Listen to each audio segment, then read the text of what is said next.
if I just got an offer and they chose me out of all of these candidates, you kind of want to give a good impression. You want to prove to them that they made the right choice. You want to kind of be impressive to your coworkers. You want to feel valuable. You want them to quickly value you as well.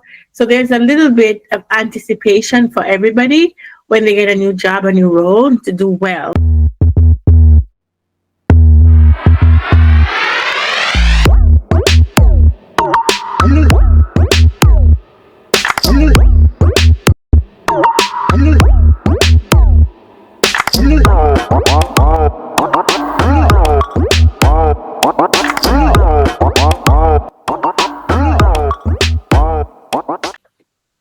So we're talking about what you can do in the first 60 days, let's say, of getting a job as a business analyst.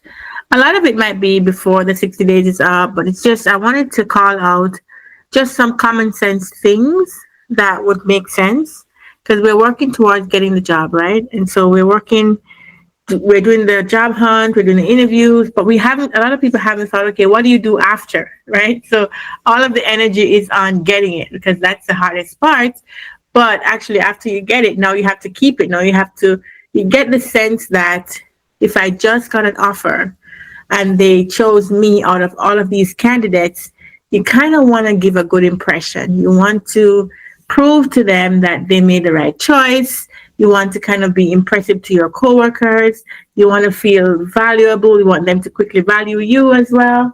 So there's a little bit of anticipation for everybody when they get a new job, a new role, to do well. And there is motivation to do that because, coming out of whichever job you're in, you know where you're coming from, and you're happy for the fresh start.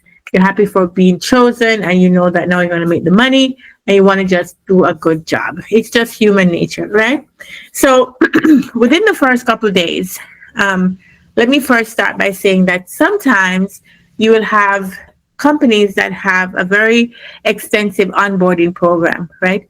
So I've been onboarded for companies that have gone through elaborate means. I mean, I had a month-long onboarding once. And when I tell you, they taught you everything about the company and the processes, and we did activities, and we had mock demos, and we learned about the products, and there was different tools that they trained you in. Like some of the things was very creative and fun. We had, like boards that we would put answers on, and ideation sessions. We just did a lot of things in the onboarding process, and I was like, wow, this is so cool. Right? I was very impressed, but that was a little bit before the great, I would say, layoffs came on. At the time, they had a lot of people in training, and they had a lot of resources that they had spent to really get everybody who was coming on board up to speed. I don't think they're doing that anymore because of the economy, and a lot of people got laid off after that, and we don't have such a robust HR department anymore. But I'm telling you, there used to be some very elaborate onboarding programs, and I've been through some of them. But there are some companies that I've been to that the onboarding doesn't even exist. You go there, and it's like they just throw a project at you, and then that's it, right? There isn't anybody to kind of guide you and say, this is the product, this is what we're doing, this is how. Don't take it for granted that people care about your success, right? A lot of people, they're just there to do a job, and sometimes they themselves are frustrated and they don't even care about training up the next person. So you could land in any of these extremes. You could be in a place with very extensive and thorough onboarding. You could be in a place where they may not have as much thorough onboarding, but they have some. Maybe it's just a documentation that they can share. Maybe everybody does their best to kind of fill you in. Or you could be in a place where it's like throw you in the middle of the sea, hope you can swim, bye, right? No life jacket, nothing. You're kind of over there just figuring it out. So it could be any of those things, and that's just the nature of work, right? So in the event that you do have some onboarding, that's great, but I want you to be equipped to onboard yourself. And that's what this session is going to be about. What are the things that you can do that even if they have a great onboarding program, that you can develop your own sense of how do I onboard myself when I get to a new company so I don't feel this level of anxiety and overwhelm. I don't fall into bad habits early, and I don't end up doing things that I know would set the wrong precedent with my coworkers or my bosses. And I just have a healthy start to my career, right? So those are some of the things that we want. And by the way, in some of the places I've worked that have had extensive and thorough onboarding, I would always leave feeling, wow, I feel so welcomed. I feel so, empowered. I feel like I have all the tools. And they do a little test at the end to confirm what you know. And you pass a little test and you feel very good. And I've gone through some of these assessments and stuff. And when I actually get my project, it's night and day. Almost nothing I did in my onboarding helped me to be successful in the project. So sometimes you can go through these onboarding programs and you feel so good in the process because you don't know what the actual job is going to be like. And then when you get that project, what you are learning was just fluff.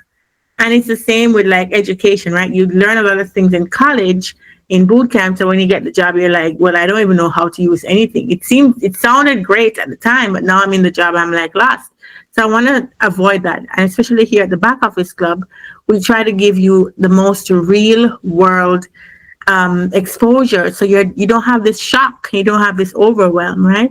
So when you get your first job, regardless of whether they have an onboarding program or not, this is how you're going to onboard yourself, right? Within the first couple of days. This video is brought to you by the Back Office Club. So go to backofficeclub.org to learn more about the program I have to help you to grow as a business analyst. So you work on real projects with real complexities from the real world. So you really can practice how to be a BA. If you have a job or you're in the job market, this will be great for you. You don't have to have experience to join. You'll be surrounded by like-minded individuals who are also trying to start their career. You have a direct access to ask a question, get the questions answered. This is not like an online course that you're just watching videos, and you have a question is like, where do I go to get an answer, right? You always have the community. You have myself. You practice with the real tools that we use in the field, such as Jira, DevOps. You learn how to work with designs. You learn how to lead. You learn how to have refinement sessions. You learn how to run these stand-ups if you're in agile. So you get a lot of exposure. And we have touch points every single week. So you're meeting with me, you're talking with me, you're talking with the team, you're getting the support to grow your career. So I would encourage you to check out the Back Office Club at backofficeclub.org or the link below the description of this video. Watch this video. And then when you're done, go check out the Back Office Club because there'll be a lot of good stuff over there to help you cement yourself as an expert business analyst.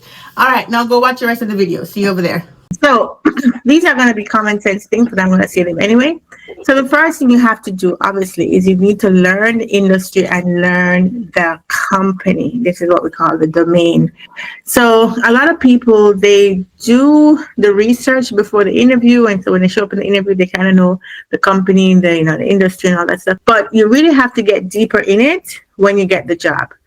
And I personally I give myself like 2 weeks to really get a grasp of the whole gist of the company, like what we do, why we do it, what products we sell, who we sell it to. Like I need to understand the general flow of how this organization is working and how my department is working and what are the things that we're doing and building and why. And I give myself 2 weeks to do that, including knowing the products and the people and the roles, right? So I give myself 2 weeks is a very short time to learn everything that people who have been there before you for years and years and years, you have to figure that out in a short time. But you should challenge yourself to do that, because the sooner you can do that, the sooner you can add value.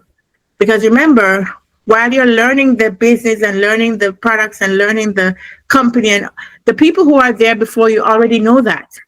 So you're not like on par with them yet. So all of this is just for you personally to become par, and then you can excel. You can't excel if you haven't even caught up with what everybody else is doing. So learning the product is probably the first thing. People will tell you, read the manuals. They'll tell you to do other things, like learn the roles. Yes, building relationship is very important, but you need to know what you're talking about, especially as a BA where you're going to be deep in the details. You need to know the details of the product. So the first week or the first couple of days when you go, you're onboarded. If you're going to be hybrid, you'll go into the office at some point, learn how to get into the office, where to park, learn the card system or whatever identification you need to get into the office, learn to move around and how it works. Like when I go to my office, I didn't know that we normally get a card to park because we pay for parking, and they give you a card that you can use to get out. I didn't know that I had to, when you come in, they give you a card too. I didn't know I had to put in the card I got when I came in and then the card that I'm supposed to use to leave. So I kept putting in the one to leave and it would not take it. And I was holding up the line and it was a whole mess. And then, because some of these things they don't tell you in the onboarding, it's like, sometimes you get it, sometimes simple things like how you get in and out of the building, like that could be overlooked, right? So just little things you're learning as you go in, and you kind of absorb that. If you need to ask questions, you do, and eventually you will learn that. But there are things that, because you're a BA and you're going to be writing requirements and you're going to be deep in the weeds, I would start with, boom, learning the product right away. That's the first thing, because the product is going to be the most complicated thing that you'll have to learn.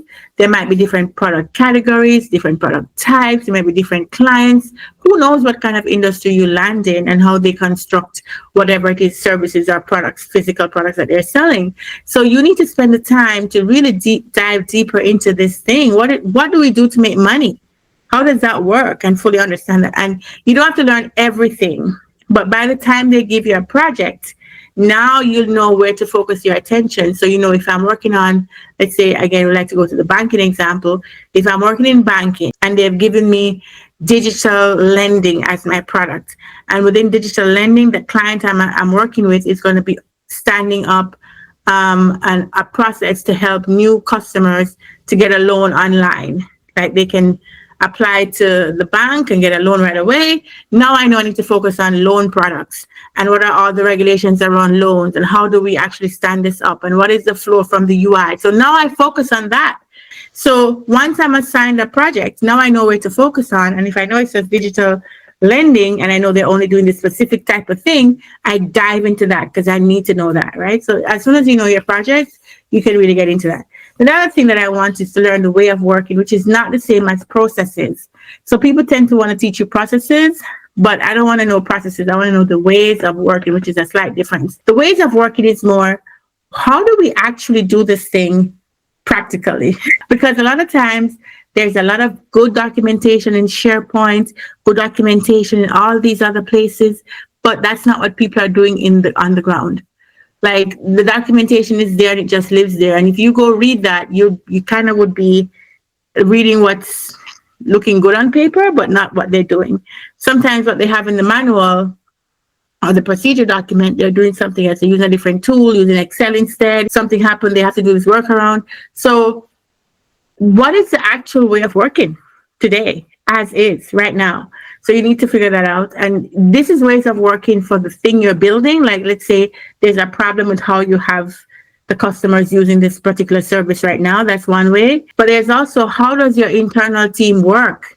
Who do we report to? Where do we write our documentation? Is it in Confluence? Is it in Word? What is the process we have for getting things approved? How do we get a project assigned? Do we travel when we need to go talk to the client? Is that an expected thing? Like, there's so many things that you won't learn in their interview process that you have to learn as you get on there. And the sooner you can come into conversations that will highlight that, that's the better for you, right? Also learn the people, obviously. So when you first get the job, they're going to teach you or tell you who your direct manager is. That's always there. And maybe who you work with, co-workers in your department. But sometimes for the project you're doing, you need to know the wider list of stakeholders, including who makes a decision on this. Is it only the PO? Do we have a committee, like a steering committee that we have to take these things to? Maybe you're not in those conversations, but at least you need to know how it goes. So you need to find out, if I have a question at a higher level, like when is this going to be released? Maybe the project manager knows, or maybe they have to go to a steering committee or something like that. Who are the stakeholders that are most relevant for your project? So just knowing people and trying to build rapport with people, being kind, being pleasant, being easy to work with is always a good thing, especially when you're new. Do not create any kind of barriers. I'll give an example. We hired this person. She was a manager. We hired her in a managerial position, and I was in her interview. I was out. I came in. They told me that we have a new manager. She's going to be working with the sales department. That's great. This is when we were back in the office. And the minute the lady walked through the door, I was like, what have they done? It's not about, I like people who can be their authentic selves, but sometimes your authentic self might not be appropriate for the office. And even if you're not going in physical to the office, so and she wasn't an unpleasant person. She was very friendly, but she was a little bit like, you weren't sure if she was sober or if she was like she's kind of woozy, right? I would be very surprised at decisions that she makes because I'm not sure if she's in her right mind. Like it's over laughter. It's a little bit of cackling. It's like it's just a little. It's giving crazy. And so I was like, what have we done? Like, are we sure we want to put this lady in charge of like prioritization for these things? And eventually, and she would tell some of the weirdest stories. Like we would go to dinner because I don't know. I've always worked with companies that take you out to eat, and we do kind of like activities together. I don't know. I've always been lucky like that. I used to work at a company back in Jamaica. Every Friday we'd go to the movies, right? And we would wait for the last person. That's a nice company. Oh my, I have not. I'm telling you, God has been so good. I've not been with companies that haven't had good culture. Always had good culture. And then when I moved to the US, my first business analyst job, we would go to lunch every single Thursday. And it was just our BA team. We had like 8 people in the BA team. We'd take 2 cars and everybody had a chance to choose where we're going to eat lunch. And it depends on which car you landed in. You could be coming back to the office just laughing and laughing and laughing. Like the guys were just so funny. Mm-hmm. They were so hilarious. I really miss those people. But yeah, I've always had coworkers. I became a real foodie because I knew where all the hot spots were. And then we would go line dancing, of all things. We would go line dancing like on a Friday. We go line because we had a person in the group she was obsessed with line dancing, and we were like, okay, we're gonna go with you, Rose. So we go with Rose. We had a lot of fun, just working with people. So it's important when you get your first job you don't have to go out with them because they already have their culture, but to not stand out too much, right? In other words, learn, soak it up, see what it is, who's in the zoo, how friendly people are, and you know how to move. But in the case of that lady, the minute she came in, she'd be walking kind of woozy. I'm like, I don't know. Is she drunk? Like, I don't know. It was just weird. It was weird stuff. And so she stood out like a sore thumb from day one. And she told very weird stories at lunchtime because we went to lunch together and stuff. And you're like, oh my God, like that was not necessary to hear.